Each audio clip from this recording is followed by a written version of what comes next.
Bonjour, j'espère que vous allez bien.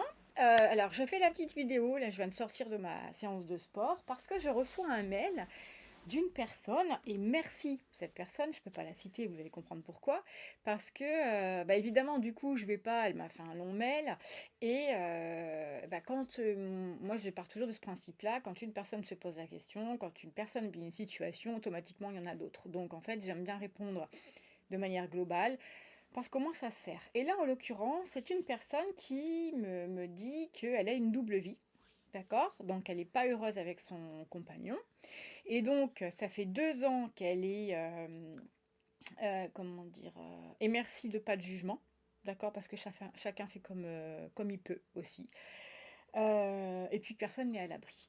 Donc ça fait 2 ans qu'elle a une relation double. Et puis, bon ben voilà, elle m'envoie un mail pour me dire qu'est-ce que je dois faire. Parce que j'ai peur de quitter mon mari. Alors ça peut très bien être aussi le cas parce que vous êtes un homme et que vous avez cette difficulté. Voilà, vous avez deux femmes et vous savez pas. Vous hésitez à quitter votre homme ou votre femme parce que vous savez pas si ça va fonctionner avec le deuxième et du coup vous avez peur de regretter. Donc là, c'est le but hein, de son mail. Alors, euh, ma façon de voir et de penser est simplement que déjà, s'il y a une deuxième personne qui existe, c'est que le premier ne vous comble pas. Ça, c'est chose certaine, j'ai envie de dire, et c'est voilà. Mais pour être sûr de ne rien regretter, et ça c'est un conseil que je donne depuis des années, c'est de comprendre que vous ne devez pas quitter une personne pour une autre, vous devez quitter une personne pour vous. C'est-à-dire que si vous avez une deuxième personne dans votre vie, c'est que la première, voilà, ne remplit pas tous vos besoins, tous les critères, et on va revenir un petit peu là-dessus après. Donc le seul moyen vraiment de vous dire je regretterai pas après, parce qu'évidemment, bon là c'est une personne qui va quitter aussi un confort matériel, tout ça, mais ça s'appelle assumer en fait, hein, tout simplement quand il y a une décision à prendre, c'est pas on se dit, parce que là c'est le côté enfant qui parle de nous en disant bah oui mais enfin voilà si après ça marche pas je pourrais pas revenir, j'ai tout perdu, j'ai tout gâché. Ouais mais ça c'est le jeu hein, donc voilà, ça s'appelle aussi assumer ses décisions. Les décisions ne se pleurent pas, elles s'assument. Donc on prend une décision et voilà. Et donc pour aider à partir d'un couple qui ne vous convient plus parce que vous avez rencontré quelqu'un, parce que vous vivez une double vie, parce que vous vous interrogez, parce que la deuxième personne, bah voilà, elle va.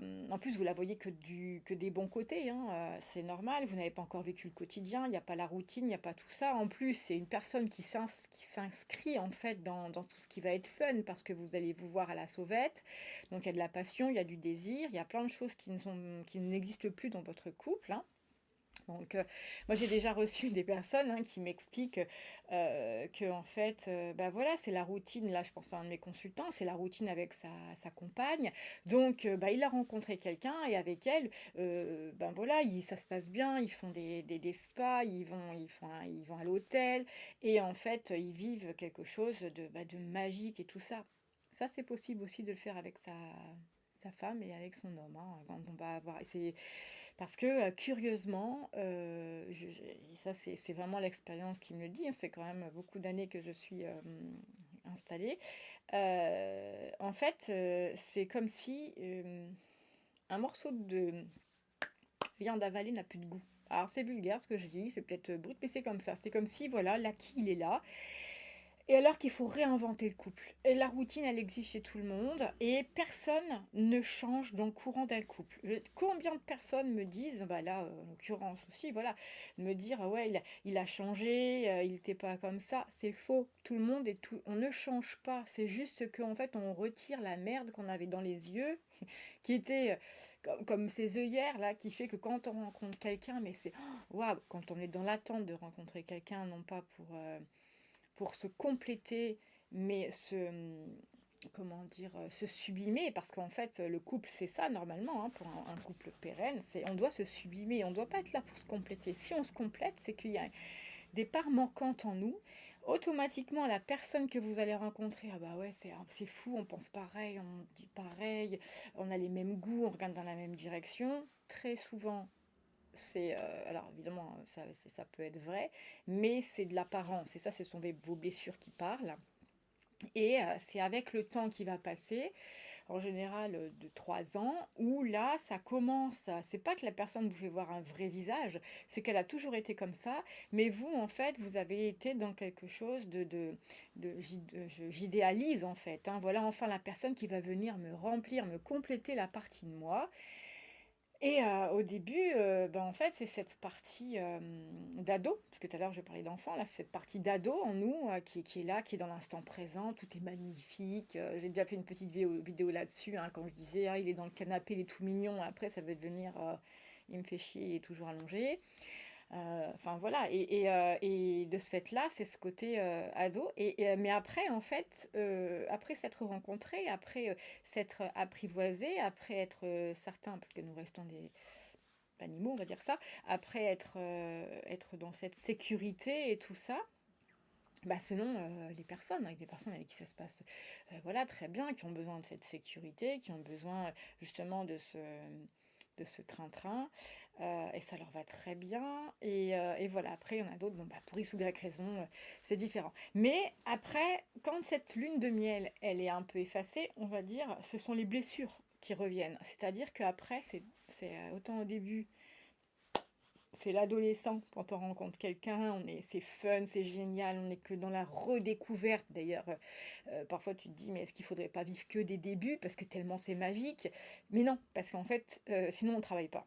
Si c'est que les débuts, on est dans l'instant, c'est juste magnifique et tout ça, hein, voilà, on est conscient de ce qu'on vit, on est satisfait, on n'est pas exigeant, on va pas voir ce qu'il fait pas, ce qu'elle fait pas, pas du tout. Quand on en vient à voir ce que la personne fait ou ce qu'elle fait pas, les reproches, quand on parle à sa meilleure amie, son meilleur ami en disant ouais, elle est comme ça, il est comme ça, elle fait pas ça, elle fait pas ça. Bah déjà, c'est la première personne concernée, c'est à enfin, voilà, votre homme ou votre femme qu'il faut en discuter, hein. C'est pas en discutant avec quelqu'un d'autre que les choses vont s'arranger. Au contraire, ils vont vous donner leur avis, de leur expérience. Et si ce sont des personnes qui ne sont pas neutres, bah, en fait, ils vont venir appuyer sur quelque chose, et en général, on est toujours attiré par des personnes qui ont les mêmes façons de voir et tout ça, parce que limite, on peut pas avoir quelqu'un pour avoir un conseil, on s'en tamponne, on va avoir quelqu'un pour être validé, en fait, en disant ouais, ouais, t'as raison, et du coup, bah, ça vient de se dire ouais, bah, j'ai bien raison, en fait, ou de quitter la personne, et en fait, non, parfois, il fallait juste. Il y a des thérapies de couple à faire. On va pas voir un thérapeute de couple quand c'est la merde, hein. On va voir un thérapeute de couple quand il faut se réinventer. C'est-à-dire qu'un couple, on doit se réinventer après une naissance, après un décès, après un burn-out, après une difficulté professionnelle, après tout. Et en fait, du coup, ça fait quoi? Ça fait être, je sais pas moi, 2, 3, 4 séances, mais qui donnent un regard extérieur pour dire de prendre soin de la relation. Parce qu'une fois qu'on va voir un thérapeute de couple, combien de personnes je leur soumettais, et on me disait, voilà, je me rendais bien compte, quand on arrive à la fin de la relation, il y en a un des deux qui a même pas envie, enfin c'est même pas la peine d'aller. Pourquoi? Parce que il y a plus l'amour. Voilà, tout simplement. Et quand il n'y a plus d'amour, même si l'amour ne suffit pas pour vivre avec quelqu'un, pour être avec quelqu'un et tout ça, parce que parfois ça fait plus souffrir. Mais de ce fait-là, voilà, pourquoi cette petite vidéo, cette petite bulle qui est très importante à mon sens, parce que le couple, c'est quand même là où on apprend énormément sur soi, et de comprendre qu'il y a ça, hein. En fait, hein, au début on se rend compte c'est l'adolescence, après il y a vraiment cette période de lune de miel où on ne voit rien en fait de ce que après on va appeler défaut. Mais ce n'est pas des défauts, c'est pas ni du changement, ni ah bah il n'est pas démonstratif. Ouais, bah il était déjà pas comme ça quand tu l'as rencontré, mais tu avais assez d'amour pour deux, tu avais assez d'envie, d'enthousiasme pour voilà, pour le câliner, faire en sorte ou un homme, hein, faire en sorte de prendre soin d'elle. Je pense à une amie, hein, qui a rencontré quelqu'un. Alors lui, il a donné tout au début de la relation. C'est-à-dire que il lui a fait voilà, une surprise, il lui a offert un voyage, enfin voilà, c'était resto, c'était tout ça, et il l'a ferré. Voilà, et une fois qu'il l'a ferré, il n'a plus rien donné. Ça m'a fait sourire, et si tu écoutes un petit clin d'œil. Mais en fait, voilà, c'est un peu, ce truc de dire il y a des personnes aussi qui ont ce comportement, hein, c'est: «Je veux faire le poisson» entre guillemets, parce que mon besoin, moi, c'est de sécurité, c'est d'être sûr que tu vas m'être fidèle, c'est d'être sûr que tu vas me voir comme quelqu'un, un bon amant et tout ça. Et du coup, je fais en sorte et voilà. Et une fois que c'est bien ferré, et ben, je donne moins et voilà. Donc c'est important de comprendre ça, c'est qu'une fois que la lune de miel est terminée, ce sont vos blessures qui vivent ensemble, c'est pas vous. À moins d'être un couple conscient, comme on appelle ça, c'est-à-dire d'avoir assez de recul sur soi-même déjà, hein, parce que je le rappelle qu'un couple, c'est 3, c'est un homme qui va bien, une femme qui va bien, et donc ils sont complets chacun de leur côté pour construire et avancer vers un couple qui fait que ben, ils n'attendent pas d'être complétés, d'être aimés par l'autre. Évidemment qu'on va être aimé, mais ça va être quelque chose de plus sain. C'est pas quelque chose qui est souffrant en fait, hein, à se dire, à surveiller bah, ce qu'il donne. Ouais. Je pense à ça parce que souvent ça arrive. C'est que quand il y a, par exemple, je sais pas moi, un fils qui est très proche de sa maman, il rencontre une femme avec qui, bah voilà, ça se passe bien. Au début, ça se passe super bien aussi avec la belle-mère, et après, ça se passe mal. Pourquoi? Parce que la femme n'a pas assez travaillé sur elle, et dans le ressenti, elle a et ça c'est de l'ordre de l'inconscient, parfois l'impression que ce que le fils donne à la mère, c'est ce qu'il ne donne pas à elle, alors que l'amour, ça se multiplie, ça se divise pas. Si là j'ai un billet de 20 euros, je le déchire, ok, enfin voilà, si je te prends un sandwich et que je te donne la moitié, ok, j'ai moins de sandwich. Mais comment dire? Dans l'amour, ça se passe pas comme ça. C'est possible de au contraire, ça se multiplie parce que si, là, je prends l'exemple, d'un fils, mais ça peut être sur plein de choses. Mais si le fils a ce poids de la fidélité, par exemple, familiale, hein, je parle, hein, bah, ça veut dire quoi? Ça veut dire qu'il va être entre les 2. Il va être entre les 2, et en fait, quand on aime un homme ou quand on aime une femme, on ne peut pas concevoir de le sentir comme ça, entre les 2, à faire le choix, à calculer peut-être ses comportements envers sa mère, pour pas, vexer sa femme parce que, voilà, de l'ordre de l'inconscient, toujours pareil. C'est comme dans les familles recomposées, si vous avez un père et sa fille, déjà vu plein de fois, et ben la belle-mère, elle accepte pas la fille parce que, ben, le père, il a aussi peut être aussi très proche et tout ça, et dans notre inconscient, ce que quand on est blessé, hein, et l'humain l'est profondément, hein, c'est pour ça qu'on est ici, pour aller justement expérimenter tout ça, se comprendre dans nos comportements, dans nos interactions sociales, intimes, familiales et tout ça. Et ben, elle va pas comprendre en fait que ce qu'il donne à sa fille, ça lui apporte du bonheur aussi à lui. Et donc on n'a jamais les gens à 100%, et voilà, il y a plein de non-dits et tout ça. Et c'est dommage, mais propre à chacun. Donc ça, c'est important. Je voulais vraiment que vous compreniez que quand la lune de miel est terminée, les personnes, c'est vraiment les blessures qui se rencontrent. C'est pour ça en fait qu'un couple se barre en sucette. Parce que, parce qu'en fait, d'une situation je sais pas, une femme peut vivre ça injustement, l'homme en fait va pouvoir aussi vivre la même situation injustement, et puis ils se comprennent pas parce que chacun ne veut pas comprendre l'autre, mais chacun veut que l'autre comprenne sa position. Mais pour qu'on veuille, quand on veut que quelqu'un comprenne notre position, il faut qu'on aille comprendre la sienne. Sinon, c'est pas possible, il n'y a pas de communication. Hein, donc voilà. Donc dans ce qui concerne le couple, ben j'allais dire le prénom de la personne. Et c'est ça, c'est de se dire, donc je te réponds de manière, voilà, en vidéo, parce que ça servira certainement à d'autres personnes. Ne quitte pas ton mari pour cette deuxième personne, qu'on appelle un amant, qu'on appelle ce qu'on veut, c'est chacun fait comme il veut. On quitte, c'est-à-dire que ça ne doit pas être un triangle. Ça, c'est important. C'est de se dire, bon, ok, cette deuxième personne, elle est arrivée dans ma vie à un moment, il y a une raison.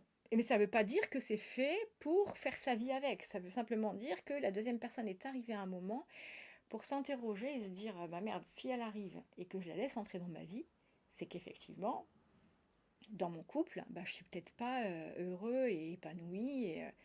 Bon, après, il y a des couples qui ça va très très bien comme ça. Moi, je connais J'ai déjà eu une consultante qui est venue, c'était vraiment, enfin, c'est incroyable. Mais voilà, c'est une femme d'une soixantaine d'années qui était, maîtresse d'un homme, mais dont la femme le savait pertinemment.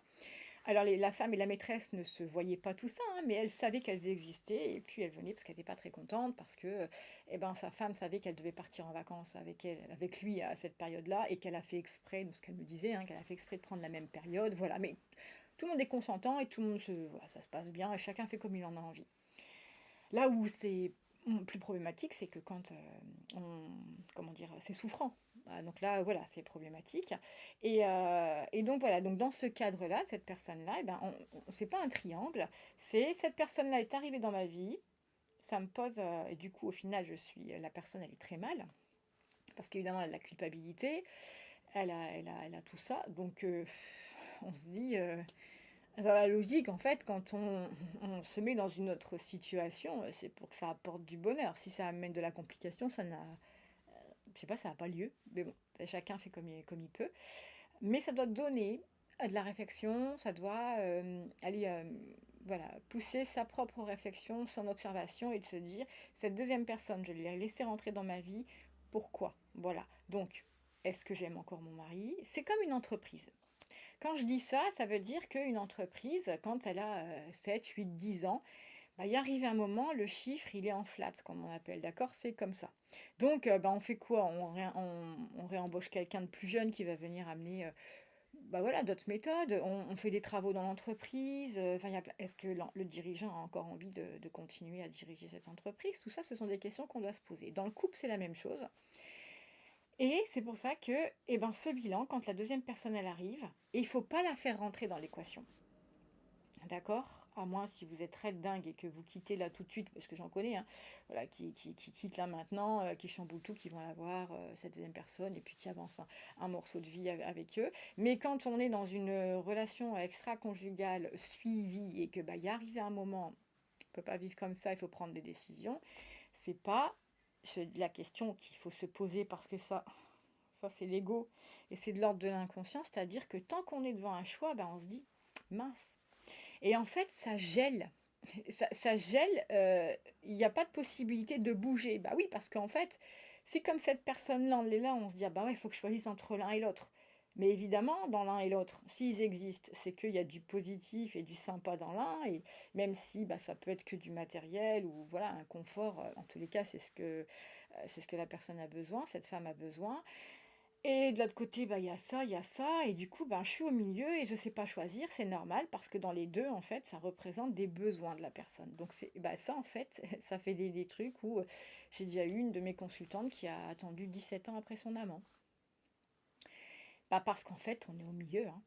Et c'est pour ça que je donne ce petit conseil de rien, mais voilà, c'est de se dire, on quitte quelqu'un pour soi parce qu'on n'est pas bien avec la première personne et qu'elle nous comble plus, qu'elle nous convient plus sur nos besoins, ou alors on s'est rendu compte qu'on l'a aimé pour les mauvaises raisons, pour un tas de choses. Mais on quitte, voilà, on prend son appart, sa maison soi-même, on se rencontre soi. Cette deuxième personne qui est là, ça ne vous dispense pas de continuer à la voir, mais pas de replonger tout de suite dans une vie enfin, conjugale, de couple et sous le même toit, parce que là, c'est des choses qui, en général, ça, comment dire, ça va pas bien loin. Là, je parle d'une manière générale, hein. Il y a des couples avec qui ça va bien, mais c'est important de se rencontrer soi d'abord pour être sûr de ce qu'on veut. Et la deuxième personne, parfois, elle ne sera plus dans le futur. Pourquoi? Parce qu'elle est juste arrivée à un moment dans votre vie où vous avez vibré que vous n'êtes pas heureux, vous n'êtes pas malheureux dans votre vie, mais vous n'êtes pas heureux, et bien de ce fait-là, vous avez attiré cette personne sur votre chemin pour qu'elle arrive comme un cheveu sur la soupe, et puis que quelque part, elle provoque en fait cette situation pour vous pousser vers la sortie. Mais parfois, ça ne se passe pas aussi simplement que ça. Voilà, bah quand même presque 20 minutes hein, sur cette petite réponse à ce mail. J'espère que ça vous a apporté quelque chose. Voilà, hein, parfois il suffit pas de grand-chose, quelques mots, une phrase pour être déclencheur et une compréhension, une prise de conscience. En tout cas, c'est mon souhait. Prenez bien soin de vous et je vous dis à très vite.